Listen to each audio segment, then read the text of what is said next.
భరత్ నేను కూడా outdoor LB స్టేడియంలో ఇచ్చారు కదా. అంటే ఎన్టీఆర్ మూవీ 6 సంవత్సరాలు వచ్చిన మీకే మీకు అవుట్డోర్ పర్మిషన్ రాదా? ఇక్కడ కలికి కూడా ఇచ్చారు కదా. ఇక్కడ గవర్నమెంట్ అట్టర్ ఫ్లాప్ అయింది. 4000 కెపాసిటీ 25,000 వస్తే నీకు శ్రేష్ మీద చేత కాదా? మరి అప్పుడు ఈవెంట్ ఎందుకు తీసుకున్నావు? ఇదేమైనా ఎంగేజ్మెంట్ ఫంక్షనా? ఎన్టీఆర్ 6 సంవత్సరాలు అయింది మా దేవుని చూసగా. మీరు లేక మేము ఈవెంట్కి వస్తాయి. ఎక్కడ మేము అనంతపురం కర్నూలు నుంచి వచ్చినాం. పొద్దున 5 గంటలకు లేసి వచ్చినాం. 8 తుఫాన్లు తెచ్చుకొని చేతిలో తెలిసింది. నువ్వు ఎందుకు ఇస్తున్నావు? ఇక్కడ పోలీస్ డిపార్ట్మెంట్ ఫ్లాప్ అయింది, భువనపర్ ఫ్లాప్ అయింది. మాకు మీడియా సహకారం వచ్చింది ఈ రోజు. అంతే. ఈ ఎన్టీఆర్ కి ఖచ్చితంగా ఈ వీడియో చేతి నీకు చేత కానప్పుడు ఎందుకు తీసుకున్నావా? స్టేట్ మీడియా చేతిలో తెలిసిందే.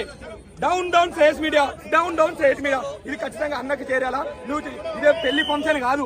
ఎన్టీఆర్ అన్న ఫంక్షన్ అయితే నువ్వు అవుట్డోర్ ఇవ్వాలా. ఇక్కడ గవర్నమెంట్ కూడా అవుట్డోర్ ఇవ్వాలా. భరతాన్ని నేను ఇచ్చింది, కలికి ఇచ్చింది. మరి ఎందుకు దేవరక్ష సినిమాకి ఇవ్వాలా? ఇది ఖచ్చితంగా మేము సీరియస్ తీసుకున్నాం. నువ్వు ఇచ్చేలేదు అసలు. సెలబ్రిటీ ఎవరు లేదు.